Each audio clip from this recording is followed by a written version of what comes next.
तो परमेश्वर को धन्यवाद दें, क्योंकि आप जो कुछ भी प्रार्थना में मांगते हैं, वचन क्या कहता है कि जो कुछ तुम मेरे नाम से मांगोगे वो मैं तुम्हारे लिए करूँगा। आप जो कुछ यीशु के नाम से मांगते हैं परमेश्वर आपके लिए वो करते हैं, जबकि आपने यीशु पर विश्वास लाया हो और यीशु के सच को समझते हैं, परमेश्वर की सच्चाई को, और उस पर विश्वास लाते हैं। ये उसी प्रकार से है जिस प्रकार से किसी समय में मैंने एक मैगजीन में, ट्रू फ्रेंड नामक एक मैगजीन आया करता था दिनकरन अंकल के यहाँ से, और इन दिनों भी आता होगा। तो वो उस मैगजीन में एक लिखी हुई चीज़ थी कि एक हुक पे अगर किसी कोट को आप टांगते हैं और अगर वो हुक मजबूत है तब तो वो कोट टंग जाएगा, और अगर वो हुक मजबूत नहीं है तब वो कोट गिर जाएगा। आपके फेथ का हुक अगर सचमुच में जिस परमेश्वर को आप सोच रहे हैं, और अगर आपका सचमुच में उस परमेश्वर से संबंध है और आप उस परमेश्वर को जानते हैं, तो याद रखें कि परमेश्वर उस हुक में आपका कोट गिरने वाला नहीं। आपको भरोसा, विश्वास हो ना हो, आपको पता हो ना हो, लेकिन अगर आपने किसी मजबूत कोट में, अपने मजबूत हुक में अपने कोट को टांग दिया है तो वो टंगा रहेगा, वो गिरेगा नहीं, क्योंकि वो एक बहुत ही सही हुक पे टंगा है। उसी रीति से यदि आप सोचते हो कि आप किसी जगह बैठने जा रहे हैं और आपको लगता है पता नहीं कि ये मैं यहाँ बैठूं, गिर जाऊं, मालूम नहीं, लेकिन अगर आप बैठे हैं ऐसी जगह पे जहाँ पे एक मजबूत जगह है वो, या एक मजबूत चेयर है, एक बैठने का स्थान है, मजबूत स्थान है, और अगर आप उस चेयर में बैठे हैं और आपको पता नहीं, विश्वास है नहीं है कि पता नहीं मैं गिर जाऊंगा या क्या होगा, लेकिन आप गिरेंगे नहीं क्योंकि आप मजबूत चेयर में बैठे हुए हैं।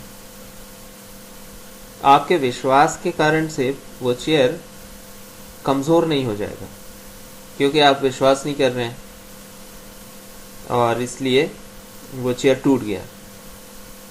ऐसा नहीं है।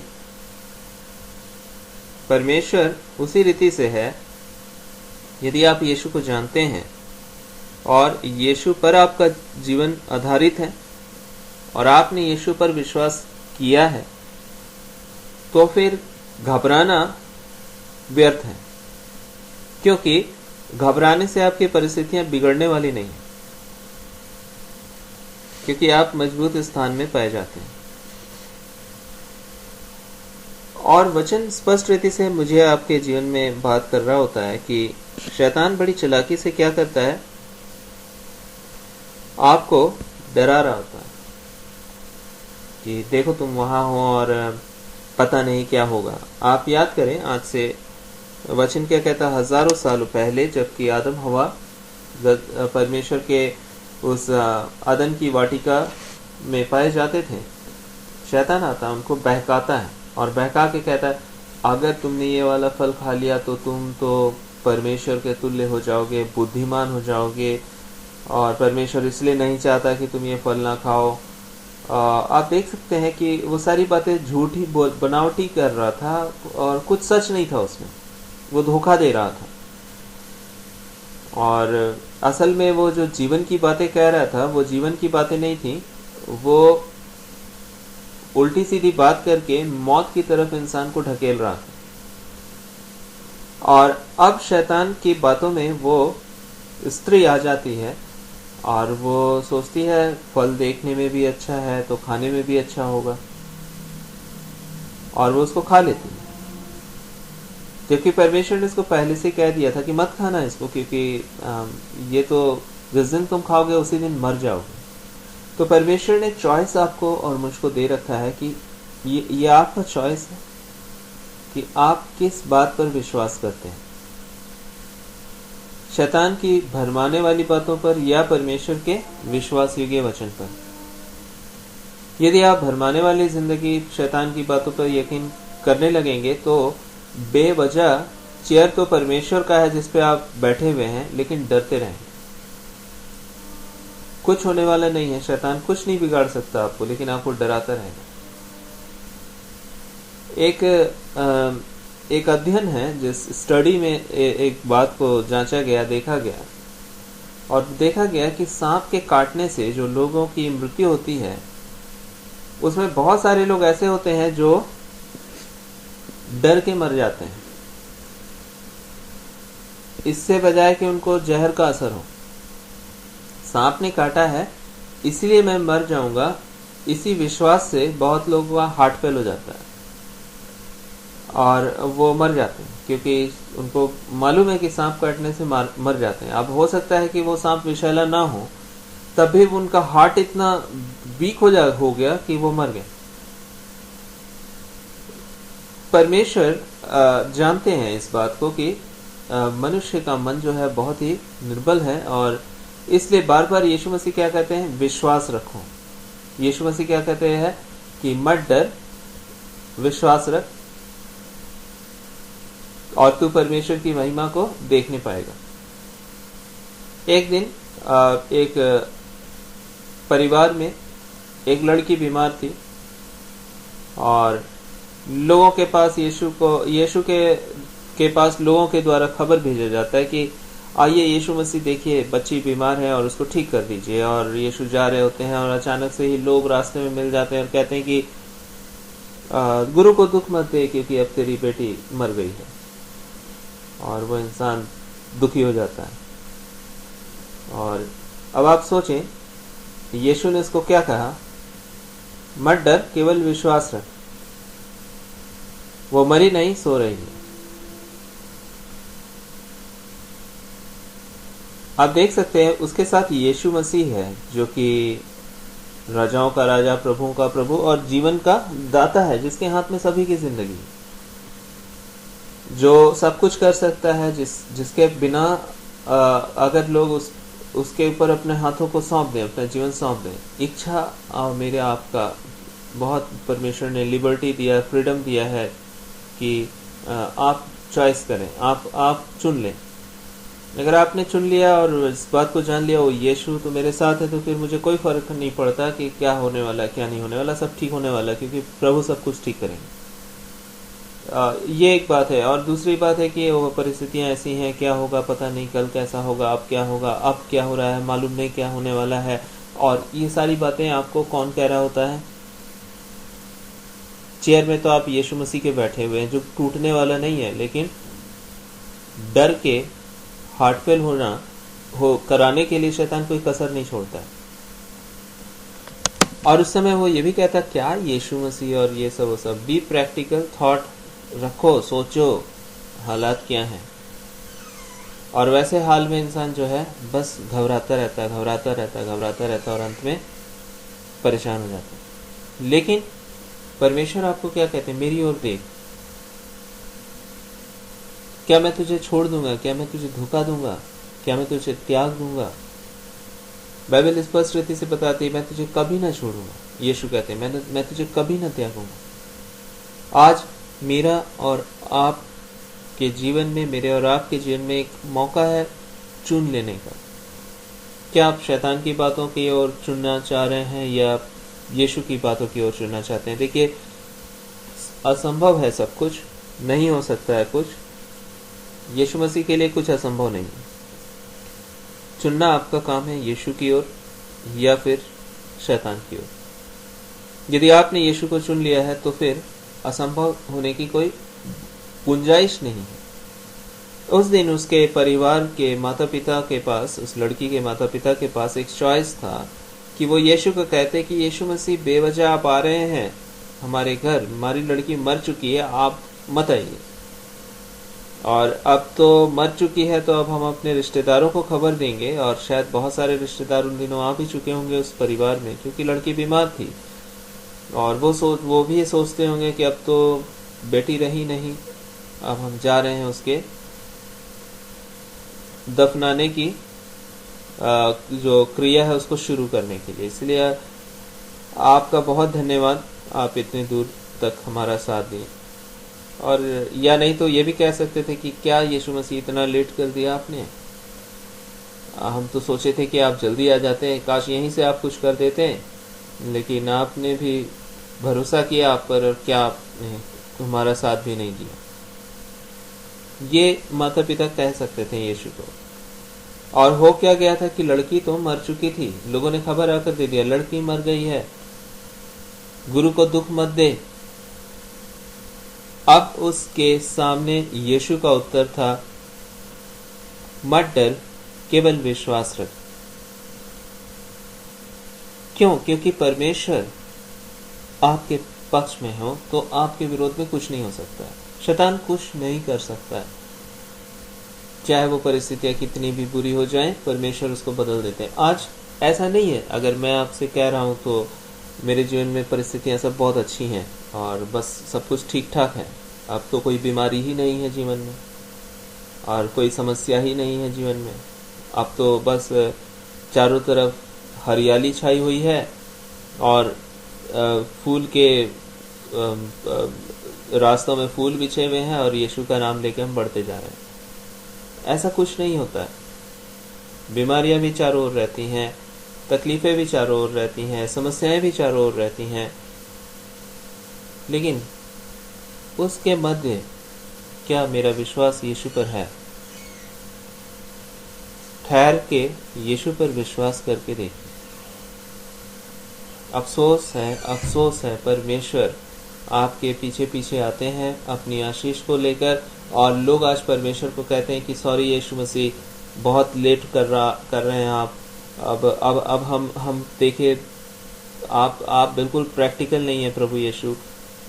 देखिए आप ठीक है, आप करते थे वो सब अच्छा काम है, लेकिन अब आपका जीवन वैसा नहीं है, समझ बहुत साइंस एडवांस हो चुका है और हम तो बस देखी बातों पर और हम अपने ऊपर समझदारी के साथ काम करेंगे, आपसे प्रार्थना कर लेंगे, आप सब कुछ पे आशीष दीजिएगा, लेकिन बस अब आप वहीं तक रुकिए, अब हमें अपने ढंग से काम करने दीजिए। बाइबल हमें बताती है 7 प्रधानों पे भरोसा रखने से उत्तम यीशु मसीह पे भरोसा रखना है।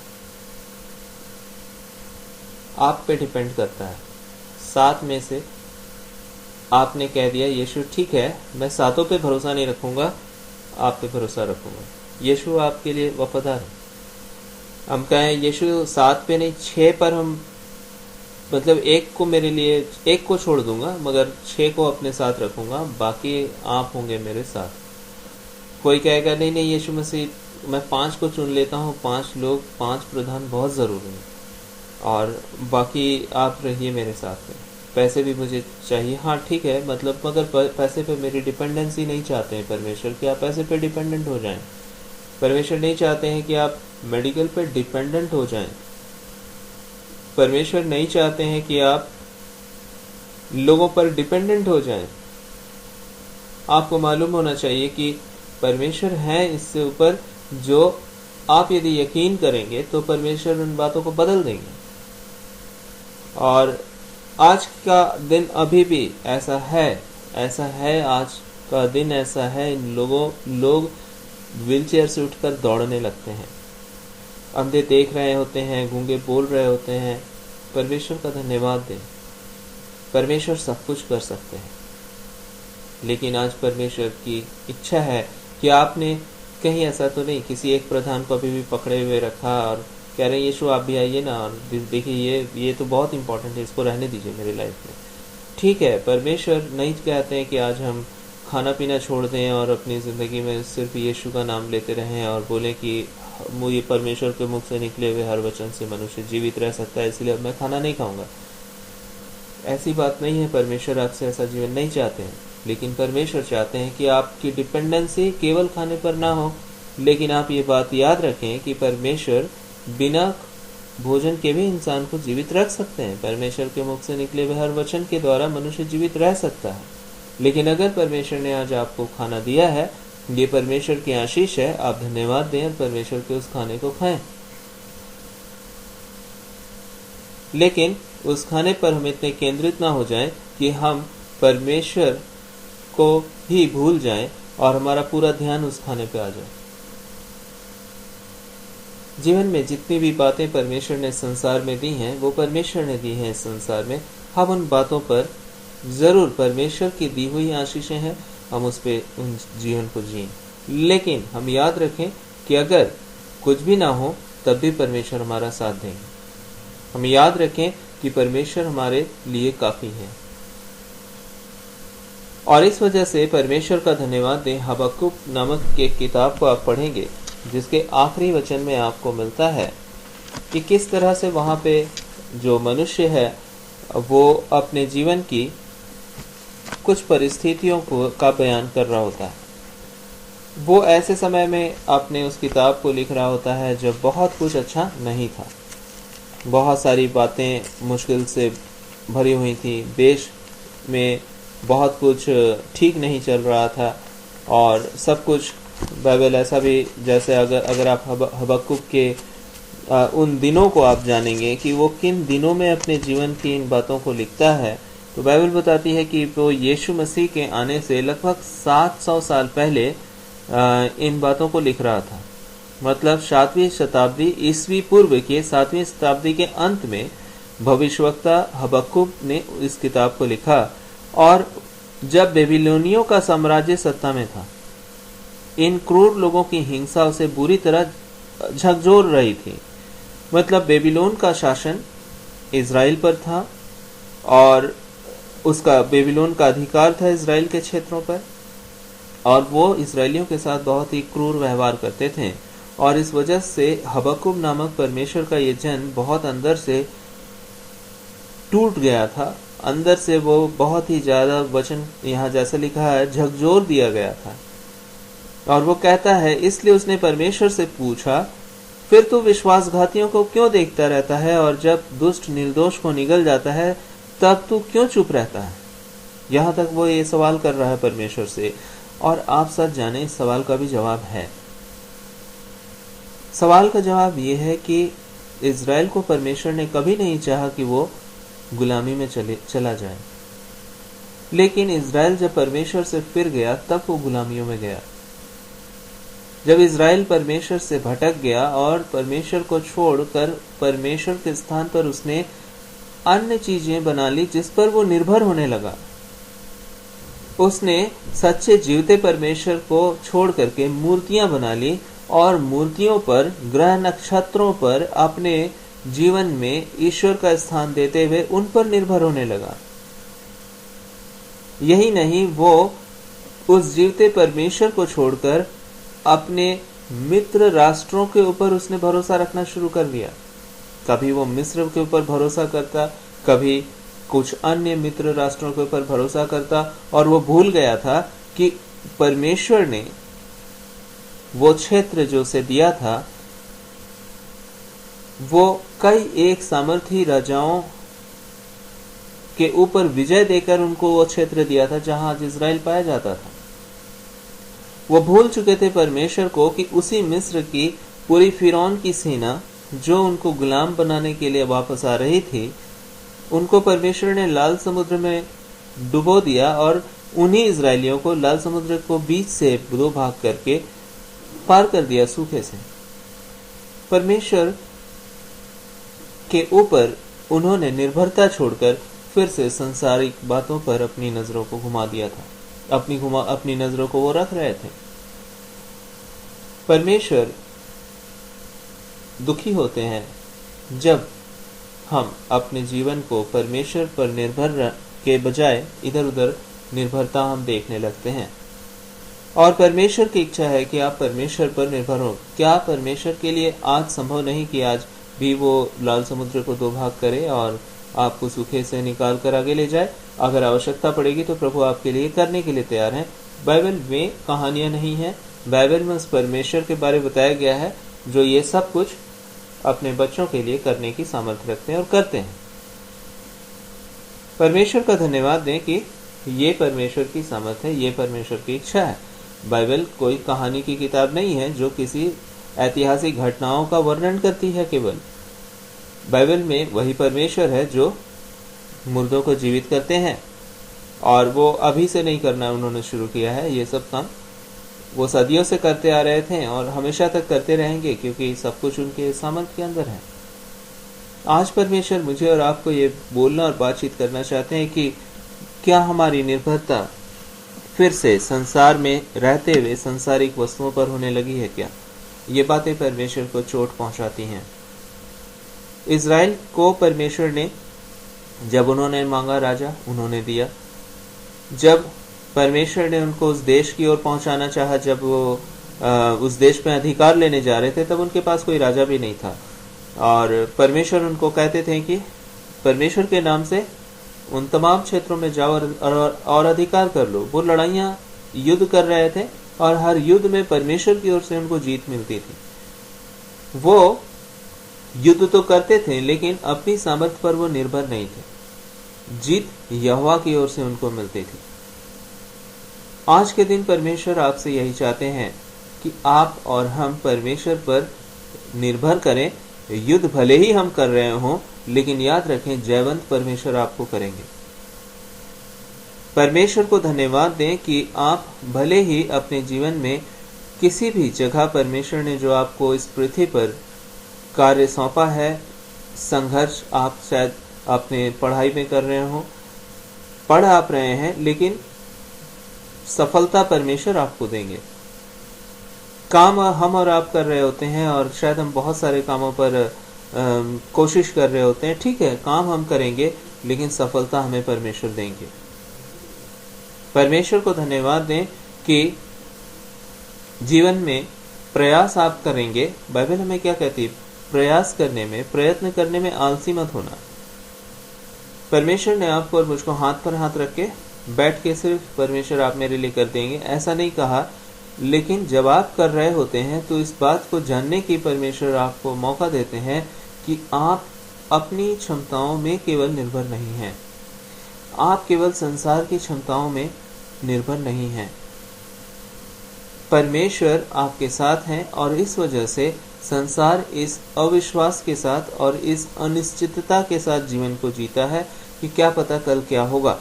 लेकिन बाइबल मुझे और आपको क्या कहना चाहती है कि कल की चिंता मत करना, कल का दिन अपनी चिंता आप कर लेगा। आज के लिए आज का ही दुख काफी है। और परमेश्वर एक बात और आपको कह रहे हैं, इन बातों की चिंता कि हम क्या कल खाएंगे, हम क्या कल पहनेंगे और कल का क्या होगा, ये सब कुछ अन्य जाति करते हैं, अर्थात वो लोग जो परमेश्वर को नहीं जानते हैं, जो यीशु मसीह पर विश्वास नहीं करते हैं, जो परमेश्वर की सच्चाई पर विश्वास नहीं करते हैं।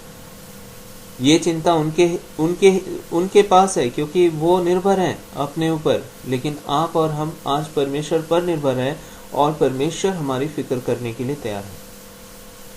यीशु मसीह हमें क्या कहते हैं कि तुम ये मत सोचना कल क्या खाएंगे। कौवों को देखो, वो न बोते न काटते, फिर भी तुम्हारा परमेश्वर उनको खिलाता है। तुम्हारा परमेश्वर उनको खिलाता है तो तुम बहुत सारे कौवों से बढ़कर हो। तुम देखो फूलों को, ना तो वो कुछ वो पहनावे के लिए इंतजाम कर रहे होते हैं, लेकिन परमेश्वर उनको पहनाता है। और सुलेमान भी अपने वैभव में उनमें से किसी एक के समान नहीं था। यीशु मसीह का ये वचन है। तो हे अल्प विश्वासियों, परमेश्वर का वचन क्या कहता है? हे अल्प विश्वासियों, वह तुमको क्यों कर ना पहनाएगा।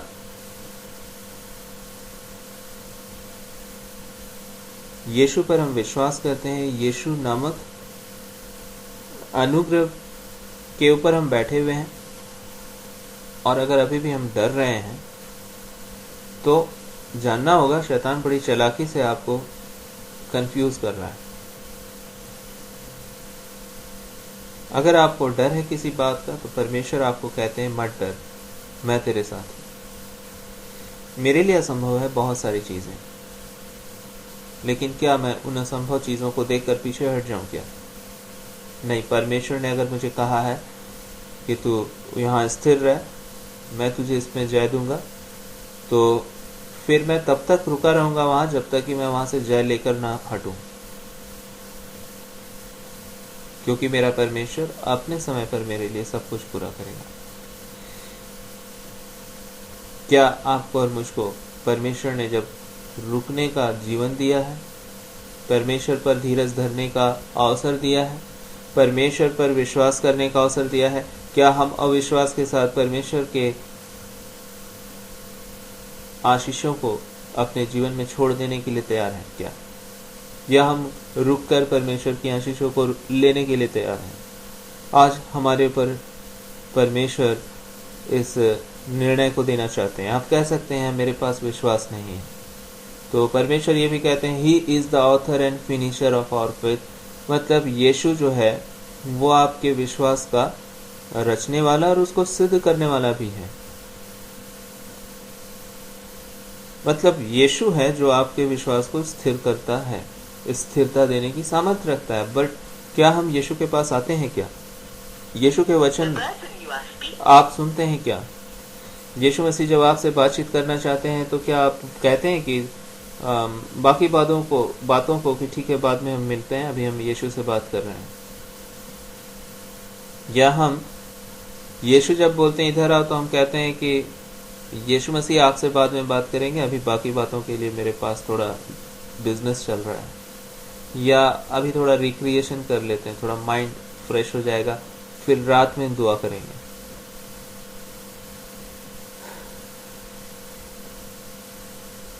यीशु आपके लाइफ में फिर कैसे वो विश्वास खड़ा कर सकेंगे जिस विश्वास के द्वारा परमेश्वर आपको एक जीवन से बढ़कर जीवन दे सकते हैं। जब तक कि आप यीशु को अपने जीवन में काम करने ना दें, यीशु आपसे मिलना चाहते हैं। ये व्यर्थ में चिंता अगर आपने पकड़ कर आप बैठे हैं तो ये व्यर्थ है। बाइबल हमें स्पष्ट रीति से कहती है क्यों चिंता करते हो, तुम एक घड़ी भी नहीं बढ़ा सकते अपनी जिंदगी की चिंता करके, तो फिर क्यों चिंता कर रहे हो? और तभी यीशु ने बाकी सारी बातों को परमेश्वर ने बयान किया कि देखो तुम इन बातों को सुनो, इन बातों को जानो। उदाहरण दिया परमेश्वर ने कौवों का, फूलों का, बहुत सारी चीजों का। आज मेरे आपके पास अवसर है, कहाँ हैं हम? परमेश्वर के पास हैं क्या? अगर आप परमेश्वर के पास हैं तो फिर आप बिल्कुल सही जगह हैं। यदि आप इस समय प्रभु के वचन को सुन रहे हैं तो आप बिल्कुल ठीक हैं, उसी जगह जहां आपको होना था। और इस वजह से आपके हृदय में यीशु अपने कार्य को कर रहे हैं। यीशु आपके विश्वास को बढ़ा रहे हैं, यीशु आपको दृढ़ता दे रहे हैं, यीशु कर रहे हैं, यीशु सब कुछ करेंगे आपके लिए। आपको सिर्फ यीशु के पास आने की जरूरत है। जब वो लड़की मर गई थी, उसने कौन सा काम किया था उस लड़की ने कि वो जिंदा हो गई? वो तो मरी हुई थी, वो तो कुछ कर ही नहीं सकती थी। यीशु के उसके जीवन में पाए जाने के कारण वो चंगी हो गई थी, वो मौत से भी जी उठी थी। हमारी जिंदगी में हम बदलाहट नहीं ला सकते हैं, हमारे जीवन में यीशु बदलाहट ला सकते हैं। हमें केवल यीशु के पास आने की जरूरत है। हम अपने आप को चंगा नहीं कर सकते हैं, हमारे लाइफ को यीशु चंगा कर सकते हैं। हमें यीशु के पास आने की जरूरत है। और जब आप यीशु के पास आ जाते हैं तो फिर आप बेफिक्र रहिए, क्योंकि बाकी सब यीशु करेंगे। लेकिन क्या आप हैं यीशु के पास अभी? अगर हैं तो परमेश्वर का धन्यवाद दें। आगे आपको नई जरूरत है किसी बात की चिंता करने की, क्योंकि यीशु सब कुछ संभालने की सामर्थ्य रखते हैं। वो और लड़की मर चुकी थी, उसके माँ बाप ने कहा कि उसके माँ बाप को लोगों ने कहा छोड़ दे, अब तो लड़की मर गई है। और यीशु कहे फिक्र मत कर, चिंता मत कर, सिर्फ विश्वास कर, मत डर, सिर्फ विश्वास रख, वो जी जाएगी। वहां गए यीशु, लोग वहां पे रो रहे थे, क्योंकि संसार परिस्थितियों के अनुसार चलता है। जब तक हाथ में परिस्थिति साथ है, लोग अच्छी परिस्थिति है हंसते हैं, बुरी परिस्थिति है तो लोग कोशिश कर रहे होते हैं, बड़ा संघर्ष कर रहे होते हैं। और जब परिस्थितियां हाथ से निकल जा रही होती हैं तो लोग रोते हैं। और उनका जो था वही स्टेज, थर्ड स्टेज में थे। वो अच्छी परिस्थिति में आनंद करना, बुरी परिस्थिति में संघर्ष करना, परिस्थिति के हाथ के निकल जाने से रोना। तो वो थर्ड स्टेज में थे, रोने वाले स्टेज में, और सब रो रहे थे, क्योंकि अब लड़की तो मरी गई है तो रोना ही होगा। लेकिन यीशु वहां थे और यीशु वहां रो नहीं रहे थे, और यीशु के साथ जो चेले थे वो भी रो नहीं रहे थे। और यीशु कहते कहाँ उसको रखा है, और वो चले जाते हैं उसके कमरे में, और जो रो नहीं रहे थे उन्हीं लोगों को यीशु अपने साथ ले जाते हैं। यीशु उस समय उन लोगों को शांति नहीं दे रहे थे, प्लीज मत रो, मैं सब कुछ ठीक कर दूंगा, ऐसा कुछ काम नहीं कर रहे होते। यीशु जा रहे होते परिस्थिति को बदलने के लिए, क्योंकि पता है वो यीशु को जब सब ठीक हो जाएगा तो फिर ये हंसने लगेंगे। अभी कुछ ठीक नहीं है इसलिए ये सब रो रहे हैं। लेकिन कुछ लोग ऐसे भी थे जो वहां उन परिस्थितियों में भी रो नहीं रहे थे, और वो थे यीशु के साथ रहने वाले उसके चेले। और उसमें से भी यीशु ने केवल खास चेलों को अपने साथ लिया, और फिर वो उस लड़की के कमरे में जाते हैं और उसको कहते हैं तबीता उठ, अर्थात हे छोटी लड़की उठ, और वो उठ के बैठ जाती है। उसके माता पिता देख के दंग रह जाते हैं, अरे ये क्या हुआ, ये तो मर गई थी और ये फिर से जिंदा होकर बैठी हुई है। और उसको सौंप देते हैं, उसको कहते हैं इसे कुछ खाने को दो। अब आप सोच सकते हैं कि डॉक्टर अगर ठीक कर रहा होता तो वो बोलता कि अभी बहुत वीक है, पहले तो इसको थोड़ा सा हल्का फुल्का कुछ दीजिएगा, और फिर अगर थोड़ा रिकवर होने में टाइम लगेगा, और फिर थोड़ा और बेहतर होगी, फिर और थोड़ी बेहतर हो जाएगी, फिर और बेहतर होगी, फिर देखिए तब ये नॉर्मल डाइट में आएगी। यीशु ने जब ठीक किया तो लड़की उठ के बैठ जाती है, और यीशु कहते हैं इसको खाने को दो। और मुझे यकीन है कि जो लड़की को पसंद होगा उसकी माँ उसके लिए वही खाना बनाई होगी, उम्मीद है इस बात का, क्योंकि यीशु जब ठीक करते हैं तो फिर परिस्थितियां बदल जाती हैं। परमेश्वर का धन्यवाद दें, आज आप यीशु के पास हैं। अगर आप यीशु के पास हैं तो धन्य हैं आप, क्योंकि परमेश्वर आपके लिए सब कुछ बदल देंगे और आप परमेश्वर की महिमा करेंगे। परिस्थितियां आप पर हावी नहीं होंगी, क्योंकि परमेश्वर की हर परिस्थितियों पर हावी हैं। परमेश्वर के सामने कुछ बस नहीं चलता शैतान का, वो बिल्कुल जीरो से जीरो और बिल्कुल ही वो इनएक्टिव मोड में आ जाता है। मतलब वो कुछ कर ही नहीं सकता उस समय जब यीशु आ जाते हैं। मौत कुछ नहीं कर पाती है, बीमारियां कुछ नहीं कर पाती हैं, परिस्थितियां पैरालाइज हो जाता है यीशु मसीह का के प्रेजेंस में। सारी शैतान की चालाकियां उनका खात्मा हो चुका होता है, और वहां सिर्फ एक ही काम हो रहा होता है जो यीशु कर रहे होते हैं, जो यीशु कर रहे होते हैं, जो आप कर रहे होते नहीं, जो आपका विश्वास कर रहा होता है वो नहीं, जो यीशु कर रहे होते हैं वो काम कर रहा, वो हो रहा होता है। और यीशु तो सब कुछ कर सकते हैं। बीमारियां जाती हैं, मुर्दे जिलाए जाते हैं, परिस्थितियां बदल जाती हैं, और असंभव सब संभव होने लग रहा होता है। आज आप जिन बातों को परमेश्वर ने आपके मन में डाला है कि विश्वास कर, आज आप बेफिक्र रहें। अगर आप इस समय परमेश्वर के सामर्थी वचनों को अपने जीवन में काम करने का अवसर दे रहे हैं, ये परमेश्वर के वचन है, ये परमेश्वर का अनुग्रह है, ये परमेश्वर है, यीशु है जो आपके लाइफ को बदलेंगे, यीशु है जो आपके जीवन की परिस्थितियों को बदल देंगे।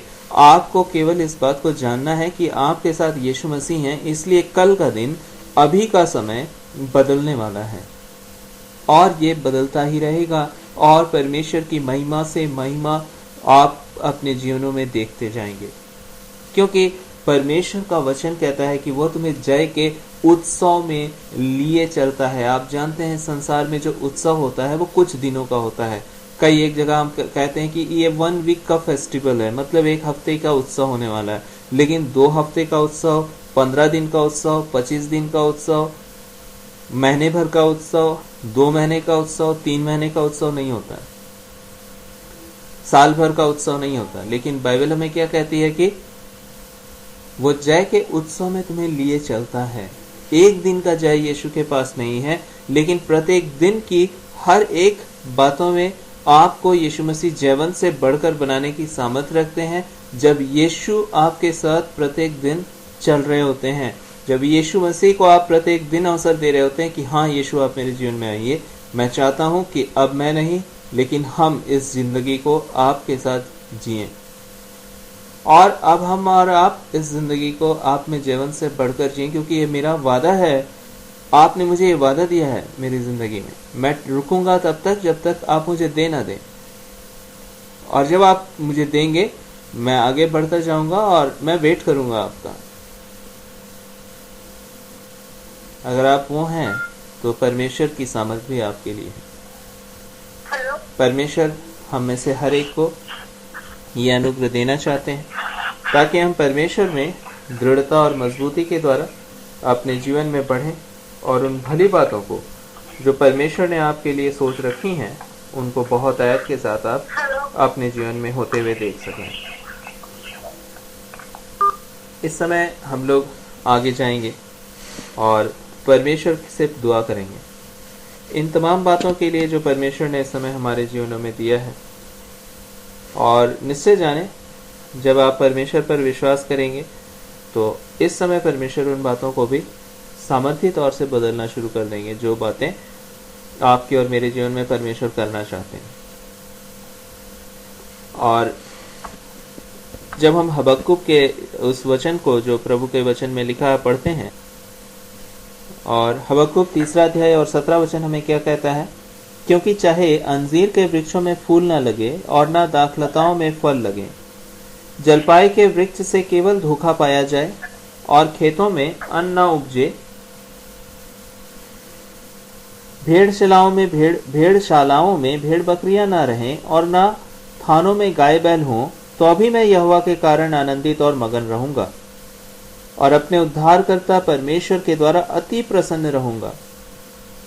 यहोवा परमेश्वर मेरा बल मूल है, वह मेरे पांव हरिणों के समान बना देता है, वह मुझको मेरे ऊंचे स्थानों पर चलाता है। अब आप देखें, ये समय गुलामी का समय है, जब क्रूर अत्याचार करने वाले जो दुश्मन राष्ट्र हैं वो इज़राइल पर राज कर रहे हैं।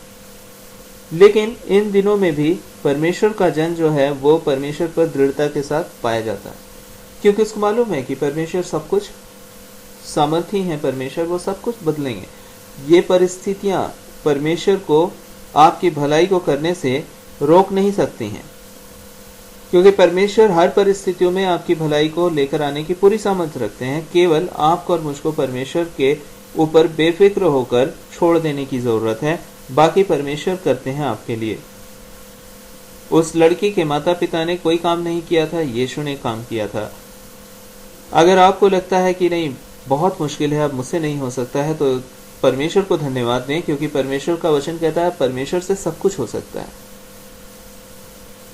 और परमेश्वर उनके लिए सब कुछ करते हैं जो परमेश्वर को मौका देते हैं, जो परमेश्वर से वाद विवाद नहीं करते हैं कि क्या करें परमेश्वर, आप बोलते हैं सब कुछ कर देंगे, लेकिन देखिए इस स्थिति पे मुझे ऐसा लगता है कि ये बहुत मुश्किल है और डॉक्टर ने भी कुछ ऐसा ही कहा हुआ है, और परमेश्वर देखिए अब अभी के हालात अच्छे नहीं हैं। ये सारी बातें बेवकूफ़ाना हैं। यदि आप परमेश्वर पर विश्वास रखना चाहते हैं तो संपूर्ण रीति से परमेश्वर पर विश्वास करें। परमेश्वर इन परिस्थितियों से परमेश्वर का सामर्थ्य घट नहीं जाता।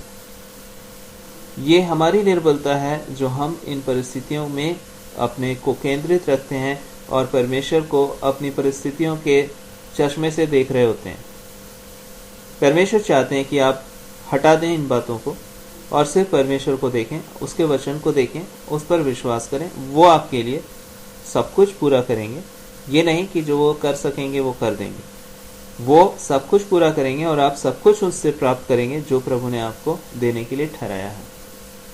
हमारे मध्य आज गवाहियां हैं परमेश्वर की ओर से कि जो बच्चे परमेश्वर पर आसरा रखते थे, जिन्होंने सालों सालों तक, 10 सालों तक तैयारियां की कि हमें किसी तरह कुछ कहीं सफलता मिले, परमेश्वर ने आज उनको सफलता दी है और वो परमेश्वर की दी हुई सफलताओं में आगे बढ़ रहे हैं।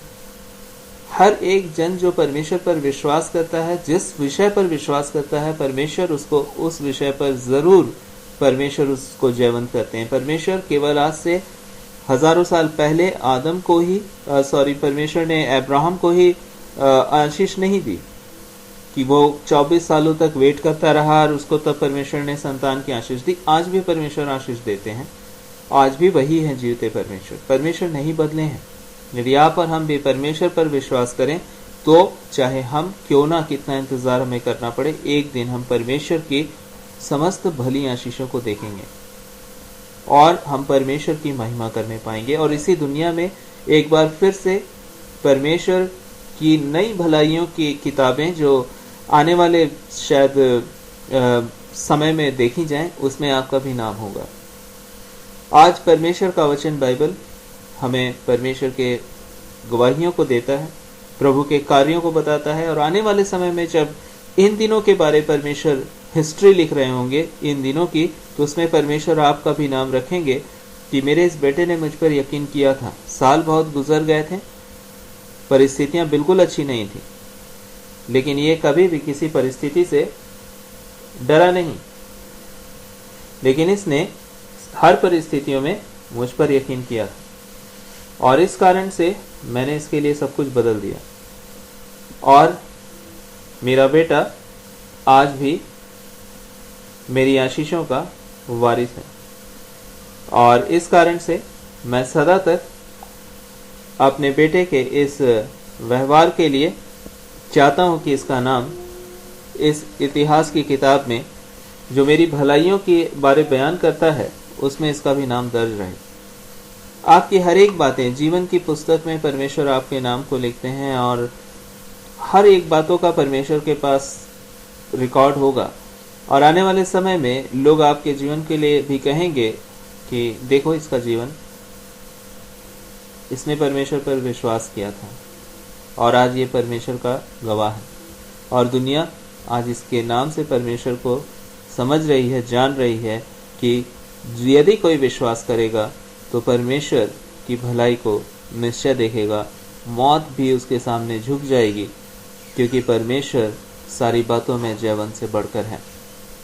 आइए समय अपने सरों को झुकाएं, परमेश्वर को धन्यवाद दें, क्योंकि आप हैं वो, मैं हूं वो, हम लोग हैं वो जो आज परमेश्वर के इन वचनों को अपने जीवन में सामर्थी तौर से काम होते हुए देख रहे हैं। हमारा परमेश्वर जीवित है, और याद रखें एक खास बात है, आप जब परमेश्वर में इस तरह का जीवन जिएंगे, परमेश्वर आपके घराने को आशीष देंगे, परमेश्वर आपके देश को आशीष देंगे, परमेश्वर आपके क्षेत्र को आशीष देंगे, परमेश्वर की सामर्थ आपके जीवन से बहुतों के जीवन में पहुंचेगी। परमेश्वर आपको उन्नति, संपन्नता, स्वास्थ्य, भलाई हर एक क्षेत्र में जीवन भर आपके साथ बनाए रखेंगे। जब जब इज़राइल में परमेश्वर का एक राजा अच्छा हुआ, पूरा इज़राइल परमेश्वर से आशीष पाता रहा, और जब परमेश्वर के से भटकने वाले लोग आते रहे उस देश में राज करने के लिए, पूरा देश बर्बादी की ओर बढ़ता रहा।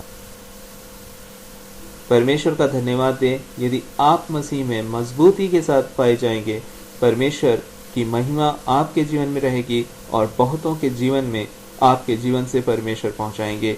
आपका परिवार आशीष पाएगा, आपके लोग आशीष पाएंगे। परमेश्वर की उपस्थिति बहुतायत के साथ जीवनों को बदलेगी। आइए समय हम दुआ करें और परमेश्वर को शुक्रिया कहें। प्रेमी पिता, आपका धन्यवाद देते हैं कि आपका वचन हमारे जीवन में है, और आप हमारे सामर्थी परमेश्वर हैं, और आप हमारे साथ हैं, और आपकी उपस्थिति हमारे लिए काफ़ी है। आप हमारे लिए काफ़ी, हमने देखा है आपके बहुत अद्भुत कामों को। आप सामर्थी परमेश्वर हैं, और हम आगे भी आपके सामर्थ्य से भरे हुए कार्यों को अपने जीवन के हर क्षेत्रों में देखेंगे, चाहे वो क्षेत्र क्यों ना प्रभु शरीर के निर्बलताओं से जूझने वाला क्षेत्र हो, या फिर क्यों ना परिस्थितियों की संघर्षों का क्षेत्र हो, या क्यों ना जीवन की किसी भी क्षेत्र में हम पाए जाएं।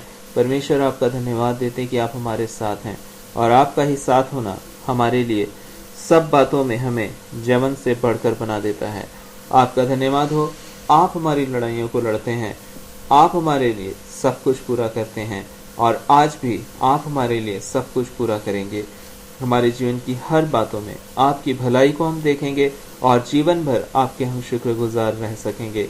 और सारी आदर महिमा हम इन बातों के लिए आपको देते हैं, क्योंकि इन बातों के लिए आपने अपनी जिंदगी उस क्रूस पर कुर्बान की है, ताकि हम आपकी भलाई आशीषों को अपने हक में आज के दिन पा सकें। आपका शुक्रिया प्रभु। सारी आदर महिमा केवल आपको देते हुए प्रार्थना हमारे जीवित प्रभु यीशु के नाम से मांगते हैं। आपने सुना और ग्रहण किया, इसके लिए शुक्रिया, यीशु के नाम से, आमीन। आइए समय हम प्रभु की प्रार्थना एक साथ बोले, और आज का कॉन्फ्रेंस हम यहीं समाप्त कर देंगे। हे हमारे पिता, आप जो स्वर्ग में हैं, आपका नाम पवित्र माना जाए, आपका राज्य आए, आपकी इच्छा ऐसे स्वर्ग में पूरी होती वैसे जमीन पे भी पूरी हो। हमारे रोज की रोटी आज हमें दीजिए।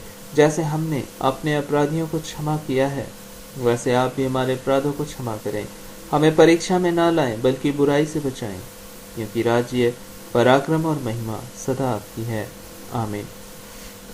परमेश्वर भले हैं और ये उनका स्वभाव है, और इसलिए उन्होंने आज भी आपके साथ और मेरे साथ अपनी भलाई को प्रकट किया है। वो आपके साथ हैं, वो आपके साथ साथ चलने वाले परमेश्वर हैं। वो ना आपको छोड़ेंगे, ना कभी भी त्यागेंगे, और आप परमेश्वर की महिमा जीवन भर इस पृथ्वी पर और इसके बाद अनंत जीवन भर भी कर सकेंगे, क्योंकि परमेश्वर की भलाइयाँ आपके जीवन को बहुत आयत के साथ भर देंगी, और आप अपने जीवन भर परमेश्वर में आनंदित, धन्यवादित और खुशहाली की जिंदगी जी सकेंगे, क्योंकि यीशु की इच्छा है कि आप इस पृथ्वी पर 100% की जीवन पाएं और इसके बाद अनंत जीवन पाएं।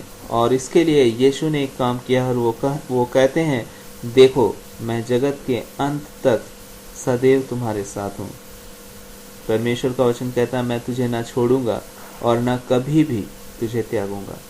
इस वजह से परमेश्वर को सारी आदर, महिमा, प्रशंसा देते हुए आज का कॉन्फ्रेंस हम लोग यहीं समाप्त करते हैं। फिर से मिलेंगे परमेश्वर की भलाइयों के साथ में, क्योंकि आपके जीवन को परमेश्वर ने प्रेम किया है, आपसे प्रेम किया है, और वो सदा आपके साथ हैं। वो अपनी हर एक भली आशीषों को आपके लिए बहुत आयत के साथ पूरा करेंगे, और आप जीवन भर परमेश्वर को शुक्रिया कह सकेंगे। सारी आदर महिमा यीशु मसीह को देते हुए आज का कॉन्फ्रेंस हम लोग यहीं पे समाप्त करते हैं, यीशु के नाम से, आमीन। परमेश्वर को धन्यवाद दें, क्योंकि परमेश्वर ने आपको भी यह अवसर दिया है आज के दिन कि आप भी अपने पापों से पूरी क्षमा प्राप्त कर सकते हैं और परमेश्वर की इन आशीषों के वारिस बन सकते हैं। यदि आप चाहें तो आप मेरे पीछे इस प्रार्थना में शामिल हो सकते हैं। पिता परमेश्वर, आपका धन्यवाद हो कि आपने मुझसे प्रेम किया है और मेरे पापों की क्षमा के लिए आपने मसीह यीशु में होकर मेरे ही पापों की हर एक सजा को अपने ऊपर ले लिया। आपने अपने जीवन को मेरे लिए बलिदान कर दिया, अपने पवित्र लहू को मेरे लिए बहने दिया। पिता, आपका धन्यवाद हो, आपका धन्यवाद हो, क्योंकि आपने मेरी मृत्यु को भी सहा और तीसरे दिन आप मृतकों में से जी उठे, और आपने मेरी मृत्यु को भी समाप्त कर दिया। आज भी आप मेरे साथ हैं और सदा तक आप मेरे साथ होंगे। प्रभु, आपका धन्यवाद हो। आज से आप मेरे प्रभु और मेरे उद्धारकर्ता हों और मुझे आपके संतान के तौर पर जीने का अनुग्रह दें। यीशु के नाम से, आमीन। निश्चय जाने, जब आपने ये प्रार्थना की, परमेश्वर ने आपको क्षमा दिया है और यह अनुग्रह दिया है कि आप परमेश्वर के साथ उसकी संतान के तौर पर केवल ये जीवन नहीं वरन अनंत जीवन भी जी सकें।